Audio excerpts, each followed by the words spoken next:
அன்பினர்களே, நாம் தொடர்ச்சியாக இலங்கை செய்திகளையே வழங்கி வருகின்றோம் இல்லையா? ஆனாலும் ஏராளமான வெளிநாட்டு செய்திகள் தேங்கி கிடக்கின்றது. ஆனால் இன்று சனிக்கிழமை தொடர்ச்சியாக சிரியாவில் 70 தாக்குதல்களில் அமெரிக்கா மேற்கொண்டிருக்கின்றது. சிரியாவின் மீது 3 நாட்டின் மீதும் இன்று தொடர்ச்சியான தாக்குதல் நடைபெற்று வருகின்றது. ஒன்று லெபனான், காசா மீது இஸ்ரேல் தாக்குதலை ஆரம்பித்திருக்கின்றது. இதேவேளை சிரியாவில் 70 தாக்குதல்களை அமெரிக்கா மேற்கொண்டிருக்கின்றது. அதற்கான காரணம், கடந்த வாரம் 2 அமெரிக்க துருப்புக்களையும் ஒரு அமெரிக்க டிரான்ஸ்லேட்டரையும் இந்த மொழிபெயர்ப்பாளரையும் பதுங்கியிருந்து தாக்குதலுக்கு அடிச்சுகிறார்கள். யாரு? இந்த டெஸ்க் குழு, அதாவது IS என்று சொல்லப்படுகின்ற ஒரு குழுதான் சிரியாவில் இருந்து தொடர்ச்சியாக அமெரிக்காவுக்கு எதிரான இஸ்ரேலுக்கு எதிரான தாக்குதல் இடம்பெற்று வருகின்றது. அந்த வகையில் பார்க்கின்ற போது அமெரிக்கர்களின் இறப்புக்கு பிறகு சிரியாவில் டேஸ் போராளிகளுக்கு எதிராக அமெரிக்க ராணுவம் தாக்குதல்களை தொடங்கி இருக்கின்றது. இன்று சனிக்கிழமை முதல் இந்த தாக்குதல் இடம்பெற்று வருகின்றது. அமெரிக்கா சிரியா முழுவதும் 70க்கு மேற்பட்ட ISIL இலக்குகளை தாக்கியதாக அமெரிக்கா தெரிவித்துள்ளது. இது ஒரு போரின் தொடக்கம் அல்ல, இது பழிவாங்கும் அறிவிப்பு என்றும் பாதுகாப்பு செயலாளர் பில் ஹெட்ஜ்பக் கூறுகிறார்.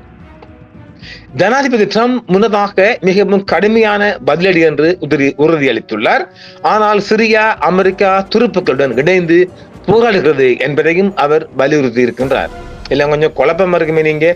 அதாவது அந்த படைகள் ஒன்று இருக்குது, ரஷ்யாவுக்கு ஆதரவானவங்க, அமெரிக்காவுக்கு ஆதரவானவங்க. இப்ப அமெரிக்காவும் சிறிய படையும் சேர்ந்துதான் இந்த தாக்குதலை செய்யறாங்க. அப்ப ஆக 2 விளங்கிக் கொள்ளணும்.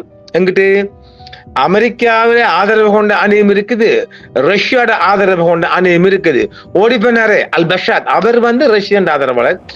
எல்லா சரித்திரம் தெரிந்த கதான உங்களுக்கு புதுசா நாம டைம் வேஸ்ட் பண்ண தேவையில்லை. அமெரிக்கர்களின் இறப்புக்கு பிறகு டேஸ் போராளிகளுக்கு எதிராக சிரியாவில் அமெரிக்க ராணுவம் தாக்குதலை தொடங்கி இருக்கின்றது. ஒரு வாரத்துக்கு முன்னதாக கடந்த சனிக்கிழமை 2 அமெரிக்க துருப்புக்களையும் ஒரு அமெரிக்க மொழிபெயர்ப்பாளரையும் கொன்ற பதுங்கியிருந்து தாக்குதலுக்கு பதிலடியாக டேஸ் குழு போராளிகள் மற்றும் ஆயுத தளங்களை அழிக்க ட்ரம்ப் நிர்வாகம் வெள்ளிக்கிழமை இன்று சிரியாவில் நேற்று முதல் இன்று சனிக்கிழமை வரையும் ராணுவ இலக்குகள் மீது தாக்குதல் தொடுத்திருக்கின்றது. ஒரு அமெரிக்க அதிகாரி இதை பெரிய அளவிலான தாக்குதல் என்றும் விவரித்துள்ளார். இது மத்திய சிரியா முழுவதும் டேஸ் இஸ்லாமிய அரசு அல்லது IS என்றும் அழைக்கப்படுகிறது. உட்கட்டமைப்பு மற்றும் ஆயுதங்களை கொண்டிருந்த பகுதிகளில் 70 இலக்குகளை தாக்கி இருக்கின்றது. F-15 ஈகிள் ஜெட் விமானங்கள், A-10 தண்டர்பால்ட் தரை தாக்குதல் விமானங்கள் மற்றும் AH-64 அப்பாச்சி ஹெலிகாப்டர்களை பயன்படுத்தி தாக்குதல் நடத்தப்பட்டதாக அதிகாரிகள் தெரிவித்திருக்கின்றார்கள். ஜோர்தானில் இருந்து F-16 விமானங்கள் மற்றும் ஹிமார்ஸ் ராக்கெட் பீரங்கிகளும் பயன்படுத்ததாக அமெரிக்க அதிகாரி ஒருவர் தெரிவித்திருக்கின்றார். சிரிய பாலைவனத்தில் நடந்த துப்பாக்கி சூட்டுக்கு பிறகு ஜனாதிபதி டொனால்ட் ட்ரம்ப் மிகவும் கடுமையான பதிலடி என்று உறுதியளித்திருக்கின்றார். அதற்காக அவர் டேஸை குற்றம் சாட்டியுள்ளார். பயங்கரவாத குழுவை எதிர்த்து போராடும் கூட்டணியின் ஒரு பகுதியாக கிழக்கு சிரியாவில் நிறுத்தப்பட்டுள்ள 100கணக்கான அமெரிக்க துருப்புக்களில் இந்த துருப்புக்களும் அடங்கும் என்றும் தெரிவித்திருக்கின்றார். தாக்குதல்கள் டேஸின் கோட்டைகளை குறிவைப்பதாக ட்ரம்ப் ஒரு சமூக ஊடக பதிவில் தெரிவித்திருக்கின்றார். சிரிய ஜனாதிபதி ஹமத் அல் பஷாருக்கு அவர் தனது ஆதரவை மீண்டும் வலியுறுத்தியிருக்கின்றார். இப்ப இருக்கிற அதிபர் ஹமத் அல் ஷாராவுக்கு அவர் போராளி குழுவை குறிவைக்கும் அமெரிக்க முயற்சி குழுக்கு ஆதரவளிப்பதாகவும் அவர் தெரிவித்திருக்கின்றார். ட்ரம்ப் ஒரு முழுமையான அச்சுறுத்தலையும் வழங்கினார். அமெரிக்க பணியாளர்களை மீண்டும் தாக்குவதற்கு எதிராக அந்த குழுவை எச்சரித்திருக்கின்றார். அமெரிக்கர்களை தாக்கும் அளவுக்கு தீயவர்கள் அனைவரும் இதன் மூலம் எச்சரிக்கப்படுகிறார்கள். நீங்கள் எப்படியாவது அமெரிக்காவை தாக்கினால் அல்லது அச்சுறுத்தினால் நீங்கள் இதற்கு முன்பு தாக்கப்பட்டதை விட கடுமையாக தாக்கப்படுவீர்கள் என்றும் அமெரிக்க அதிபர் டொனால்ட் ட்ரம்ப் எச்சரிக்கை விடுத்திருக்கின்றார். 1 வருடம் முன்பு சர்வாதிகார தலைவர் பஷர் அசாத் வெளியேற்றப்பட்டதிலிருந்து அமெரிக்காவிற்கும் சிரியாவுக்கும் இடையிலான சூடான உறவுகளுக்கு இந்த தாக்குதல் ஒரு பெரிய சோதனையாக அமைந்துள்ளது. சிரியா அமெரிக்க துருப்புக்களுடன் இணைந்து போராடுவதாக ட்ரம்ப் வலியுறுத்தி இருக்கின்றார். மேலும் அல் ஷரா இந்த தாக்குதலால் மிகவும் கோபமாகவும் கவலையாகவும் இருப்பதாகவும் அமெரிக்க ராணுவம் சிரிய பாதுகாப்பு படைகளான தனது ஒத்துழைப்பை விரிவுபடுத்தி வரும் நிலையில் இது நடந்துள்ளது என்றும் அவர் தெரிவித்திருக்கின்றார். அமெரிக்க படை வீரர்கள் மீதான தாக்குதலுக்கு டேஸ் பொறுப்பேற்கவில்லை. ஆனால் அந்த குழு சிரிய பாதுகாப்பு படைகள் மீதான 2 தாக்குதலுக்கு பொறுப்பேற்றுள்ளது. அவற்றில் ஒன்று இட்லிப் மாகாணத்தில் 4 சிரிய வீரர்களை கொன்றது. அந்த குழு தனது அறிக்கையில் அல் ஷராவின் அரசாங்கத்தையும் இராணுவத்தையும் விசுவாச துறைகள் என்று விவரித்துள்ளது. அல் ஷரா ஒரு காலத்தில் அல் கொய்தாவுடன் இணைந்த ஒரு குழுவை வழிநடத்தியதாலும் அவருக்கு டேஷுடன் நீண்டகால பகைமை இருந்து வருகின்றது. அமெரிக்க தாக்குதல்கள் டெய்ர் எல் ஜோர் மற்றும் ரக மாகாணங்களின் கிராமப்புறங்களிலும் பல் மைராவுக்கு அருகிலுள்ள ஜபல் அல் அமூர் பகுதியிலும் உள்ள இலக்குகளை தாக்கியதாக சிரிய அரசு தெரிவித்திருக்கின்றது. ஆயுத சேமிப்பு தளங்கள் மற்றும் டேஸ் பிராந்தியத்தில் அதன் நடவடிக்கைகளுக்கான ஏவுதளங்களை பயன்படுத்திய தலைமையங்களை அவர்கள் குறிப்பிட்டதாக தெரிவிக்கின்றார்கள். கடந்த சனிக்கிழமை சிரியாவில் கொல்லப்பட்ட காவலர்கள் டெய்ஷ் மைன்ஸ்க் மற்றும் 2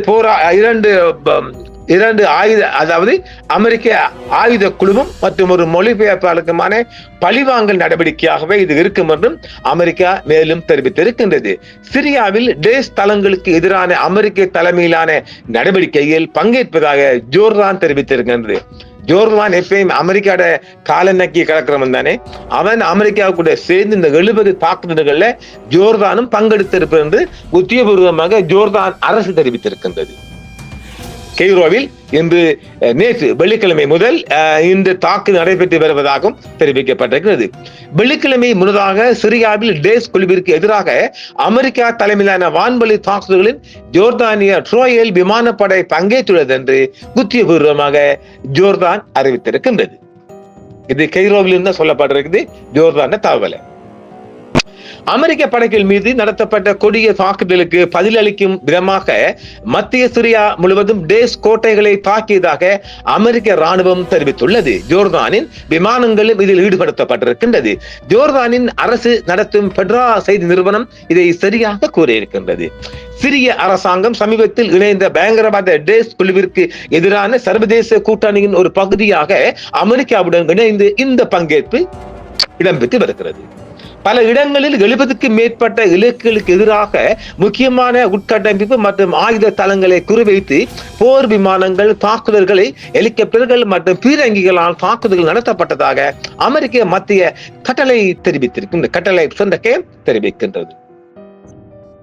இதேவேளை ராஸ் அல் நவ்ரா கடற்கரை இஸ்ரேலிய ட்ரோன் ஒரு ஒலிகுண்டை வீசியதாக லெபனானில் இருந்து கிடைக்கும் தெரிவிக்கின்றது. இஸ்ரேலிய ஆக்கிரமிப்பு சிரியாவின் குனித்ராவில் ஊடுருவலை முடுக்கிவிட்டிருக்கிறது. இதே நேரம் இஸ்ரேல் காசாவில் செல்லு தாக்குதலில் தியாகிகள் மக்கள் கடுமையான குளிர்காலத்தை எதிர்கொள்கின்றனர். ரமெல்லா அருகே ஆக்கிரமிப்பு தாக்குதலின் போது இஸ்ரேலிய துப்பாக்கிச் சூட்டில் பலஸ்தீனியர்கள் காயமடைந்திருக்கின்றார்கள். காசா நகரில் இடம்பெயர்ந்த மக்களுக்கான பள்ளி மீது இஸ்ரேலிய செல் தாக்குதலில் 5 பலஸ்தீனிகளை தியாகிகளை கொண்டுள்ளதாகவும் 5 பேர் காயமடைந்ததாகவும் தெரிவிக்கப்பட்டிருக்கின்றது. தெற்கு லெபனானில் மொய்ஷ் அல் ஜபால் ஏர்லை நகரத்தில் இஸ்ரேலிய கிளைடர் ஒரு குண்டை வீசி இருக்கிறதாகவும் தெரிவிக்கப்படுகின்றது. ஜெனினுக்கு மேற்கில் உள்ள ஒரு நகரத்தில் எதிரிகள் நடத்திய தாக்குதலின் போது எதிர்ப்பு போராளிகள் இஸ்ரேலிய ஆக்கிரமிப்பு படைகள் வீட்டில் தயாரிக்கப்பட்ட வெடிகுண்டுகளை குறிவைத்துள்ளனர்.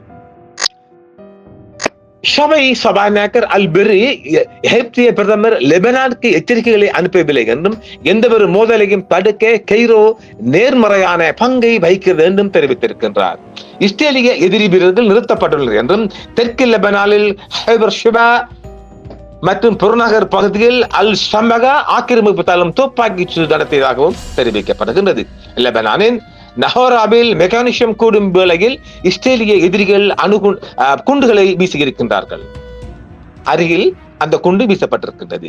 தெற்கு லெபனானில் உள்ள எல்லை நகரமான அடைஷையில் விபத்துக்குள்ளான இஸ்ரேலிய கிளைடரை லெபனான் ராணுவம் கைப்பற்றி இருக்கின்றது. பெய்ரூட்டில் உள்ள அமெரிக்க தூரத்துக்கு அருகிலேயே இந்த சம்பவம் நடைபெற்றிருக்கின்றது.